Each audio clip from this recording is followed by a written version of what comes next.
Itu mereka hakikatnya adalah orang-orang yang berada, yang gaya beragama mereka, manhaj mereka, kalaupun madhab mereka berbeda-beda, tapi manhaj mereka satu. Imam Ahlus Sunnah banyak hakikatnya. Di antaranya yang 4, yang banyak dikenal adalah 4 karena apa? Karena diberkahi pada muridnya. Muridnya banyak menyebarkan madhabnya. Ya, seperti Abu Hanifah, An-Nu'man ibn Thabit, rahimahullah. Kemudian Malik ibn Anas, rahimahullah, Madinah. Abu Hanifah Kufah. Ya, Malik ibn Anas, Madinah. Kemudian Muhammad ibn Idris Asy-Syafi'i, rahimahullah. Ya, dia Gaza, Palestina, Gaza, lahirnya di Gaza. Yang kemudian terakhir di Mesir, Kairo. Kemudian juga yang terakhir adalah Ahmad ibn Hanbal, Baghdad. Ya, ini yang diberkahi banyak muridnya, sehingga dikenallah sebagai imam 4 madhab. Tapi apakah imam Ahlus Sunnah hanya 4 itu? Tidak. Ya, banyak. Ada Imam At-Tabari rahimahullah, dia mujtahid mutlak juga pada masanya dan lebih dahulu masanya. Ada Imam Al-Laits bin Sa'ad rahimahullah, Imam Ahlul Misr. Imamnya para orang-orang Mesir. Bahkan Imam Syafi'i rahimahullah berkata, yang berguru kepada keduanya, maksudnya mengambil dari Malik dan lain-lain rahimahullah. Imam Syafi'i bahkan berkata rahimahullah, Al-Laits afqah min Malik. Laits nih lebih faqih daripada Malik sebenarnya. Tuh, cuman qadarullah emang enggak banyak muridnya yang menyebarkan madhabnya. Ya? Ada juga Imamul A'immah Ibnu Khuzaimah. Ada juga Imam Al-Auza'i. Ada juga Imam Sufyan Ibnu Uyainah. Dan mereka imam Ahlus Sunnah banyak. Enggak hanya 4. Yang 4 ini dikenal karena banyaknya pengikut atau murid-muridnya yang menyebarkan madhabnya, gaya berfikihnya madhab. Ya. Dan yang lain seolah-olah ya, yang daris masuk semua ke situ. Ya. Itu mereka hakikatnya adalah orang-orang yang berada, yang gaya beragama mereka, manhaj mereka, kalaupun madhab mereka berbeda-beda, tapi manhaj mereka satu.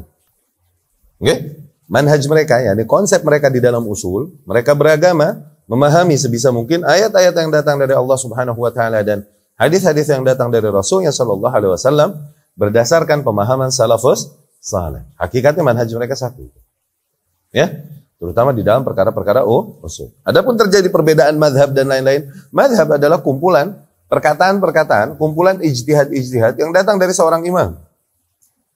Dan kalau kumpulan ijtihad berarti perkara ijtihadiyah yang bolehlah satu imam berbeda dengan yang lain. Nah, seorang imam mengajarkan, berfatwa dan lain-lain, kemudian termasuk permasalahan furu' dan lain-lain dia mengatakannya dan lain-lain. Muridnya mengumpulkan fatwa-fatwa itu. Oke? Terkumpullah nih fatwa-fatwa imam tersebut. Nah, terbentuklah tuh formula bermadhabnya imam fulan. Gitu. Itu madhab. Perkara-perkara furu' dan ijtihad dia. Imam Malik. Banyak ditanya dan jawab. Ditanya dan jawab. Begitu kan? Yang nggak tahu, dia bilang nggak tahu. Semua ulama demikian. Semua a'immah demikian. Dikumpulkan hal ini oleh para muridnya. Rahimahumullah ahya'an wa amwatan. Nah, terbentuklah akhirnya dari situ sebuah formula bermadhabnya Imam Malik, demikian Ahmad, demikian Syafi'i dan lain-lain. Itu madhab. Ya, jadi kumpulan poin-poin perkara-perkara furu' dan ijtihadi ya dari seorang imam. Itulah yang membentuk formula bermadhab. Adapun manhaj adalah poin-poin usul, Ya.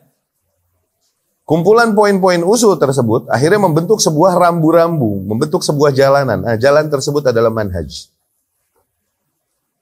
Ya.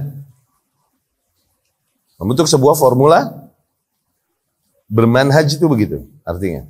Nah, imam-imam tersebut katakan mereka berbeda mazhab satu sama lain di dalam fiqh, tapi manhajnya satu.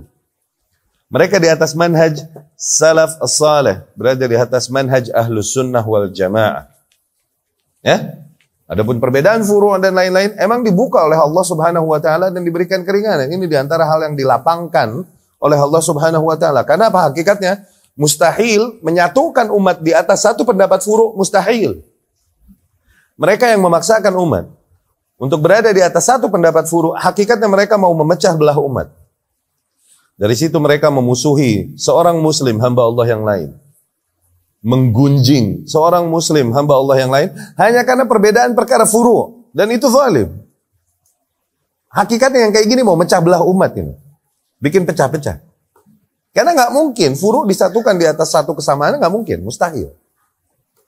Ya, dari situ Ibnu Taimiyah rahimahullah berkata, al-ikhtilaf fil masail al-fiqhiyah akthar min an yanḍabit, walau kullama ikhtalafa al-muslimani tahajara, lam yabqa bainal muslimin. Ya kan, mawaddah, ismah. Ya, perbedaan pendapat di dalam perkara-perkara fikih, yakni ijtihadiyah, furu' tadi, itu begitu banyak, nggak bisa diatur, susah diatur, terlalu banyak. Andai saja setiap dua orang muslim berbeda pendapat di dalam satu perkara furu' doang, kemudian mereka musuhan satu sama lain, saling menghajar, akhirnya nggak bersisa kesatuan kaum muslimin, nggak bersisa ukhuwah, nggak bersisa rasa cinta di antara para kaum muslimin. Emang nggak bisa. Maka tempatkan setiap hal pada tempatnya. Usul di usul, tegas di situ. Karena emang nggak boleh beda di situ. Usul adalah ibarat dari poin-poin ijma' yang datang dari sejak zaman salafus saleh, dan nggak ada perbedaan pendapat para ulama dan imam dari zaman ke zaman di poin itu. So, poin-poin ijma' yang jadi usul itu sejak zaman awal. Dari situ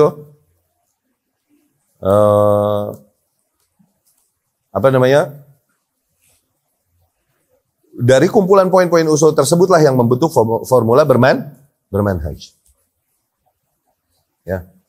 Furu, taruh di tempatnya furu. Jangan ditaruh di tempat usul, sehingga kau mengingkari, menggunjing seorang muslim. Bahkan sebagian menggunjing gurunya sendiri. Yang ia belajar darinya. Hanya karena apa? Ternyata memiliki pendapat furu yang berbeda dengan yang kau yakini. Haram, zalim. Itu menempatkan sesuatu tidak pada tempatnya, zalim. Iya kan? Pakai sendal di jidat itu namanya. Iya, pakai sendal di jidat itu namanya. Ya.